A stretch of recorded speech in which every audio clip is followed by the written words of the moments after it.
As a Texas native, I know a lot of us are currently struggling. There is a huge cold front going through, which has probably been one of the worst we've seen in years, and it's leaving a lot of people stranded without power, without water, without Wi-Fi, and it's just not a really good situation to be in.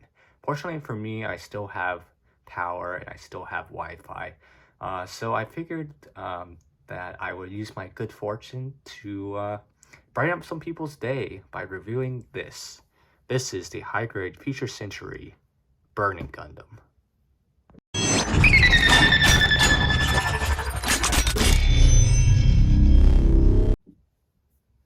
Now, as always, this will be a part of my ongoing series called Throwback Reviews, where I take a look back at old kits that I have built.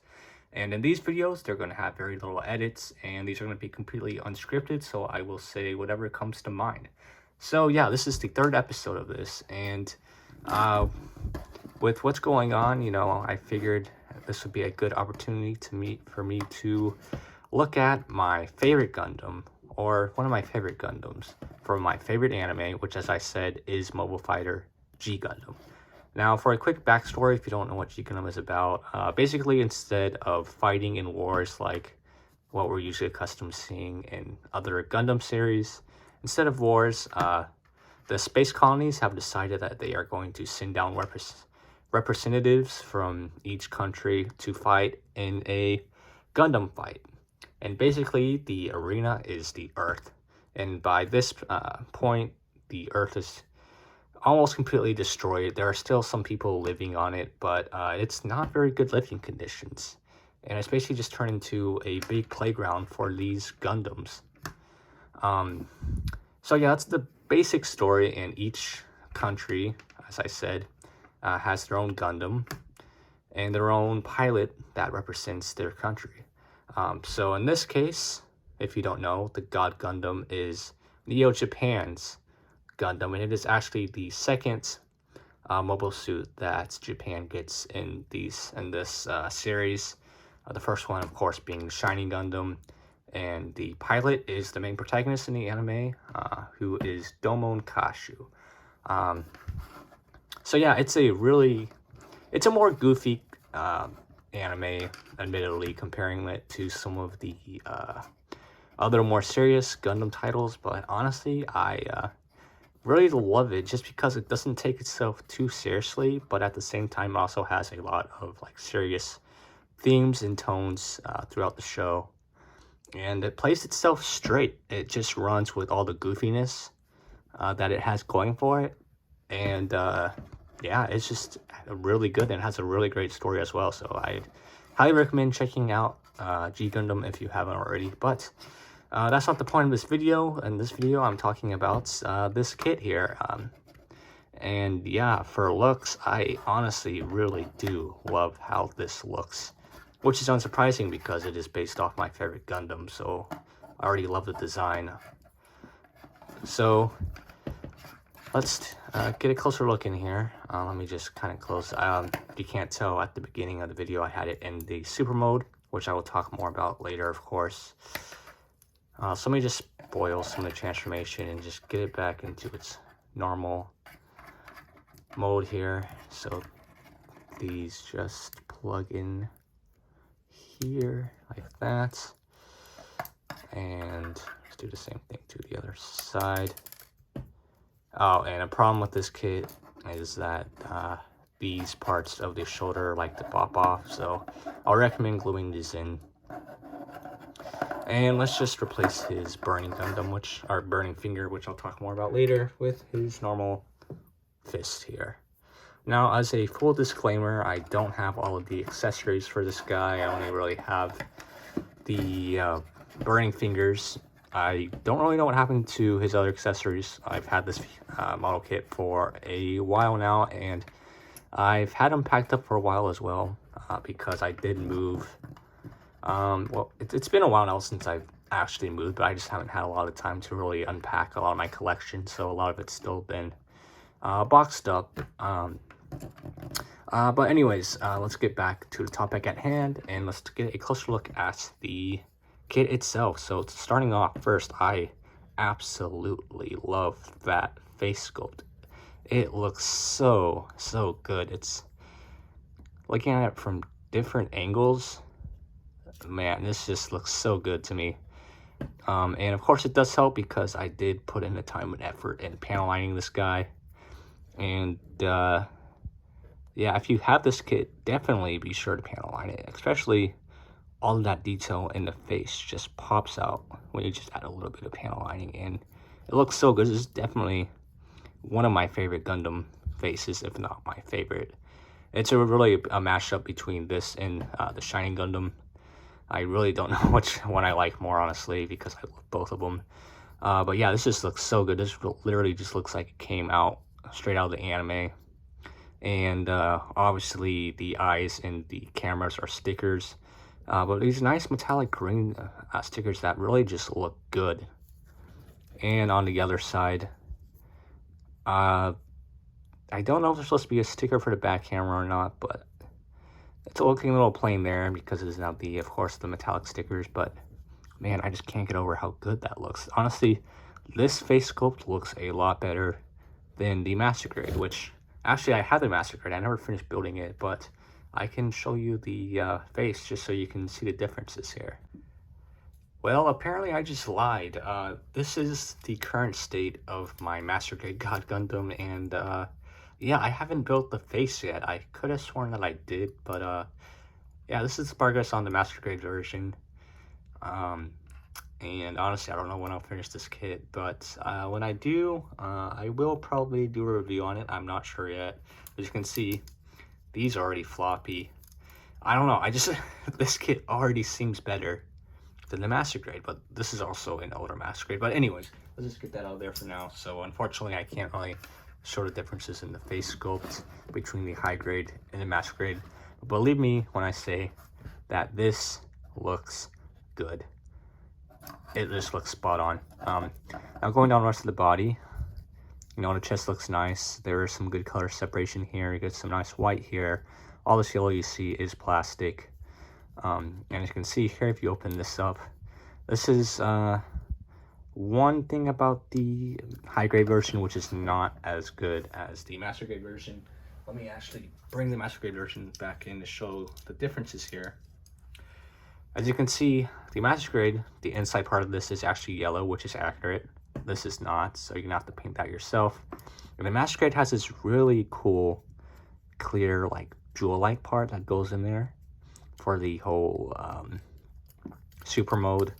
While this one just has a basic metallic red sticker in there, so that looks a little lazy, admittedly.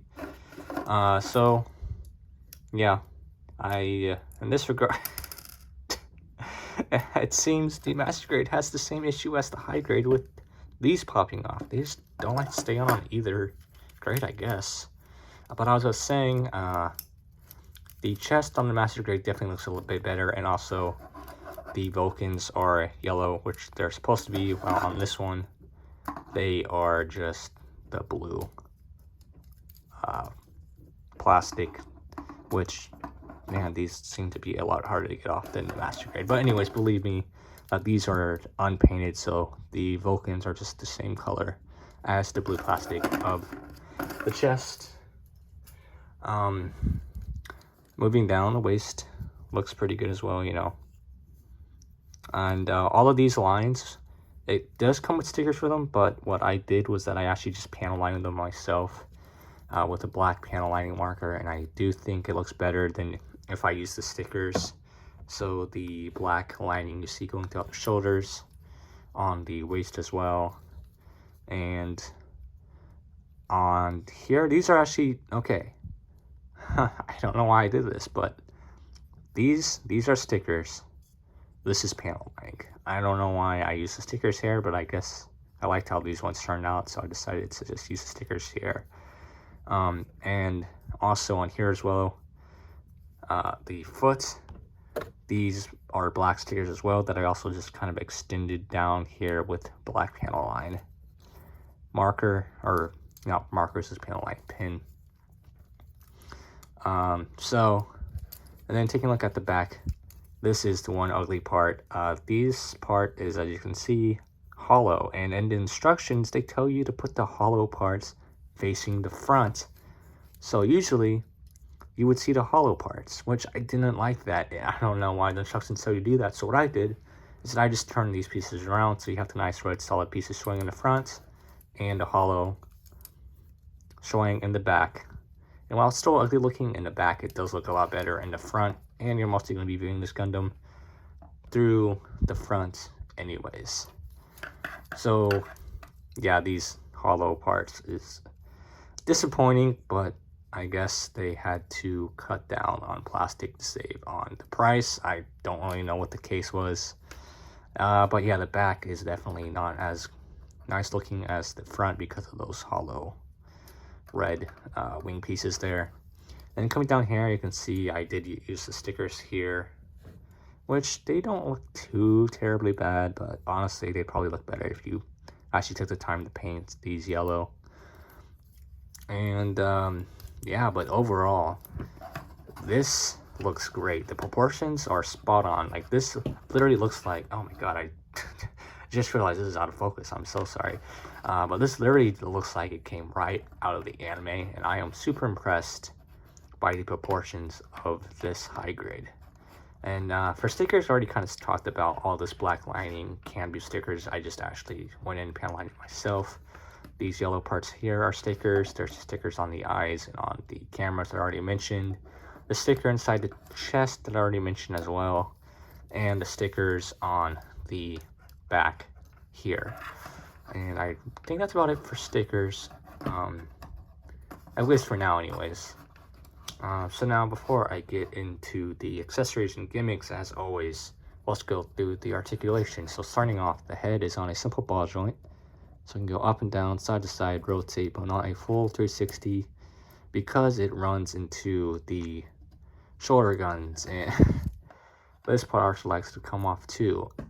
So just be careful of that. You definitely don't want to use this part. So the arms can rotate a full 360. And as you can see, there is a little butterfly joint in there. I think this kit came out in 2010, if I remember correctly. So this is one of the earlier high grade kits that use the butterfly joint. So that's pretty good. And the arms can go out that much. The shoulder, of course, can move separately from that. The arm, there is rotation at the bicep. As for the arm bend, it is a little bit disappointing because it is only a 90-degree bend there, which is weird because I'm pretty sure by this point most high grade kits have the full double jointed bend there. So it's weird to see this kit only have 90-degree bend.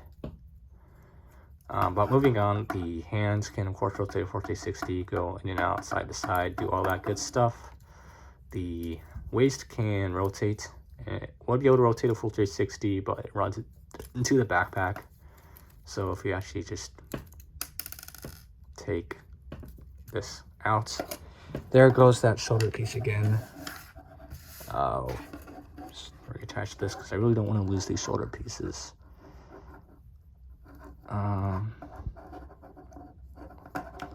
There we go.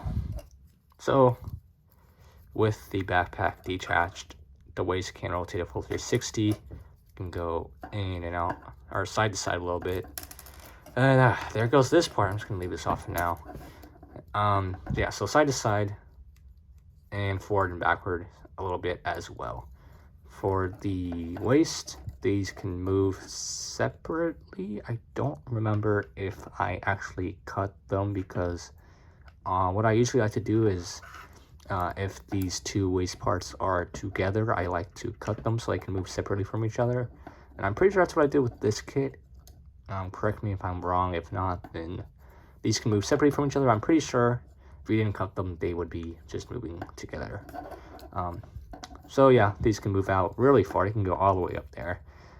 The side skirts can move a little bit as well. And the back skirts can also move as well. So that's nice to see for a high grade. The legs can kick out really far, which is good because this is a martial arts type Gundam. It can go back really far as well, go in and out. And this is one of the figures that has, or figures, kits that have the old double load joints, well, as you can see, it can move side to side like that. You can actually, I wonder if I can take this out, joint out, so I can show you. And I'm going to do this live because I want to try to do this as little edits as possible. But yeah, you can see this part plugs into there, and it allows the waist to move side to side like that. So yeah, that's really nice. And I'm pretty sure the kits that introduced those were this joint here was the double O kits. Again, I might be wrong about that, but that's just where I first saw these joints. And I know the double O kits really, they were really good for their time, and they really helped push the boundaries of articulation for the high grade line going forward. So there's a quick look at that joint. Of course, there is rotation here at the thigh for the leg bin. It's a little more than 90 degrees there, but it's still a little disappointing. And the feet can go up and down. There is, I want to say there's, yeah, okay, so there is a peg that goes into a polycap in there, and there's also a ball joint that connects the foot to this ankle part, which connects into the polycap. So it acts as a not only double ball joint, but it does allow for more movement out of the legs, so they can go out that much, back. Well, no, this is wanting to not stay together. They can go back that much, out that much, side to side. There's a little bit of rotation as well, and the ankle guard can move a little bit, or maybe, or is it stuck in place? Oh, so the ankle guard actually moves with this joint here. So yeah, you can see that there. So the ankle guard does not move separately. So yeah, and I think, yeah, that's about it for the articulation. So it's honestly not terrible, but it can be better. But besides the bends and the arms and the legs, everything else moves really well. And you can still get some really decent martial arts poses out of this figure. Let me see if I can just get one together real fast as an example. And you can get them into some really wide stances. Something like this. It's not the best pose, but yeah, you get the idea. And now that I have the backpack right here, we'll take a closer look at the core lander, or core fighter, sorry. These are called core fighters, not core landers. So of course the pilots will go inside here, and then they will transform and go into the Gundam, and then of course that's how the pilots can control the Gundams. But as you can see here, the silver cockpit part is obviously a sticker. I wouldn't recommend using this. It would look so much better if you just painted it yourself, but I did, so that's what it would look like if you just use the silver sticker. And as you saw, this can move up and down, so you can have it in the core lander mode, or core fighter mode, my bad, just flying around. Or if you want it to be into the Gundam, of course it transforms like that, and it just plugs into the cavity on the back here. But let's see what else. These thrusters are stuck in place, so they do not move, unfortunately. And of course these wing parts can spread out like so, and that's more for the super mode. So that's about it for the backpack. Now getting into other gimmicks that this guy has. First off, he does have the guns, which I'm trying to see if I remember how these work. There goes that headpiece again. Let me try taking the head off and see if I can show these off here. So yeah, as you can see, I actually did paint the tips of the gun. Oh man, I'm having a hard time keeping this in focus. Black, but as you can see, the rest of it is just blue. And I'm pretty sure if you want to actually show these off, you just, let me see, you just put these at an angle. Honestly, I don't remember how this works, but I know there is a way that you can show off the guns firing if you really wanted to. If maybe these go back, or I don't know, but it's just a minor thing anyways. Just know that there are guns under the tops of the oh my god, I can't talk anymore. Tops of the chest part there, and there's also some thruster detail in the legs. If I remember correctly, these just lift up like that, and you can see clearly I lifted them up too high because this just fell off, but you can see some nice thruster detail in there. Maybe let me get some more lights. There you go. Yeah, you can see that a lot better now. So yeah, that's nice. You can see how this attaches on. It's just two little pegs that plug into the holes right there, like that. And I really think that's about it for gimmicks, besides, of course, the super mode. Now, before I get into that, let me talk about his other accessories that he comes with, which I don't have, but I will be sure to pull up a picture that I found. And this picture is courtesy of Hobby Search, and you can see in the picture it comes with two beam sabers, which we'll be able to plug into the sides here.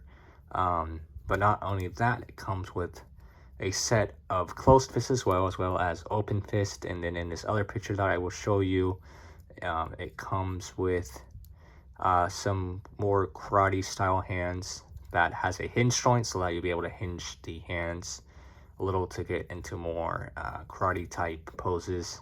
And I'll be sure to show a picture of that as well, so you can see what I'm talking about. And of course, besides those, he comes with the famous burning fingers here. But for now, oh my god, let me get this guy back in back in order here. Get his head back on. Get his core fighter. Let's transform that. Put that inside the chest. And where did I put that head part? Reattach that. And finally, we can get into the main event, which is the super mode. Now, I would cue the music, but I don't want to get copyright, so I'm not going to be playing the God Gundam's theme song here. But anyways, let's get right into it. So starting off, what you want to do is open up the chest, and then next you're going to take these arm pieces, you're going to detach them like so. And then you can see there are two tabs there. There's a hole inside the arm piece. You're going to plug that hole into the second tab, which is closer to the fist. So you're just going to take that, plug it in like so. Then take these claw parts and move them up like that. Next, you're going to want to do the same thing to the other side. So take these, unplug this, plug it into the one that's closer to the hands, fold this out. And then I don't think there was anything supposed to do with the legs here, but the last step is, of course, just moving these parts out. I'm gonna just move this down slightly so you can see his face. And then let's bring in the thing that makes it the super mode, which is the God fingers. And I do have both of them here. So here are a closer look at the God fingers, and these are really nice. They're in this really nice translucent orange here, as you can see, and it's in kind of like a peace sign, which I cannot do with my hands. I'm really bad at doing that. But it's like the Star Trek peace sign.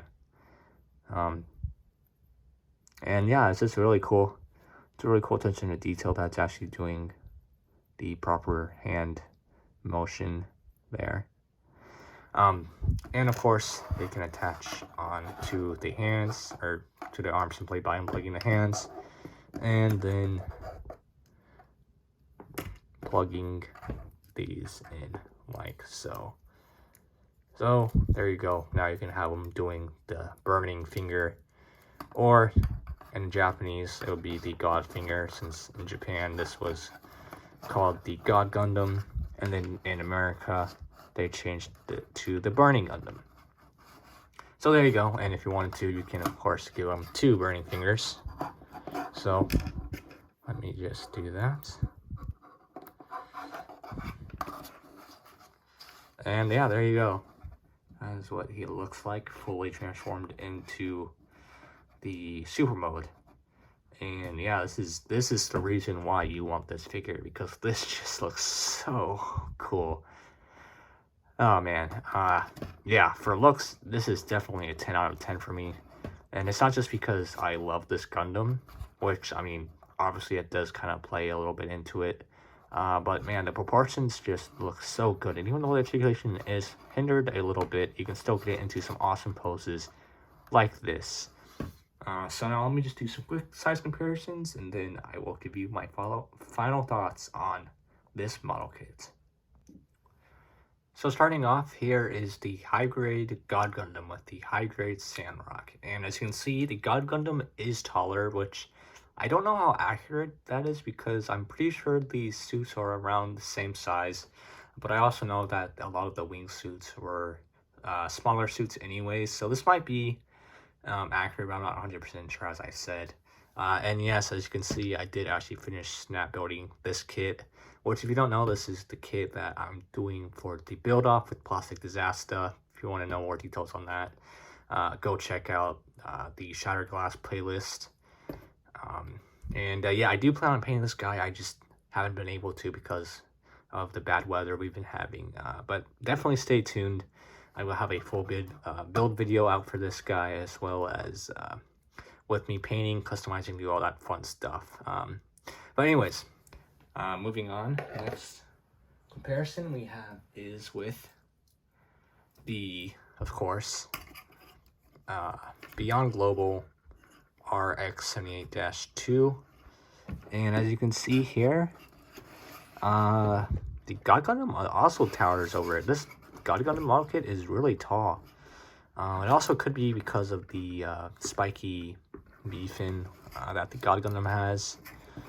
But yeah, I never realized how tall this God Gundam is until I just stood him up in front of a lot of my other kits. So there's a size comparison there. And then let's move on to the next comparison. Now this is definitely an accurate comparison. Here is the God Gundam right next to the high-grade metallic New Gundam. And the New Gundam was tall, and it just towers over the God Gundam. And I'm pretty sure this is accurate scaling here. So that's what I like to see in the high-grade line. But yeah, this is a big boy, and he's currently not wanting to cooperate with me right now. And comparing him without a wing kit, here he is with the 1/100 scale high-grade Death Scythe. So if you want to see how he scales with 1/100 kits, there you go. And of course, I have to bring in this guy. So here is the God Gundam right next to the Kingdom / Earthrise version of Optimus Prime. And don't worry, I do plan on reviewing this guy eventually. I don't know when, but I will review him. So getting to my final thoughts, now this is the section where I like to ramble on a lot, so I want to try to keep this brief. So can I recommend this kit? Absolutely, yes. This is a great model kit. I know it's a older high grade, but it really does hold up well to this day. I know the articulation is lacking in some areas, that's mostly being in the elbows and in the leg bin. But besides that, this kit can move flawlessly, and you can really get him into basically any type of action pose you want. Now, this kit's also extremely sturdy as well. As you can see, if I shake it around, nothing's flying off, and it can still hold the pose perfectly fine. The only areas that you really have to worry about is the shoulder parts here. You just glue those in, as well as the part of the head here. Again, just glue those in and they should be perfectly fine. The looks, I really do love how this kit looks. I really think this is the best look that the God Gundam has in model kit form. I know there's the high resolution God Gundam, which I do definitely want to get, but that's definitely more stylized. So if you want a more anime accurate look, this is definitely the kit to get. So yeah, that's about it for this review. Don't forget to give this video a like, leave a comment if you have any questions, comments, or concerns, and don't forget to turn on the bell notification so you don't miss any of my future videos. And if you're a Texan, remember to stay safe and stay cold. I meant to stay safe and stay warm, I promise. I don't want anyone to be cold.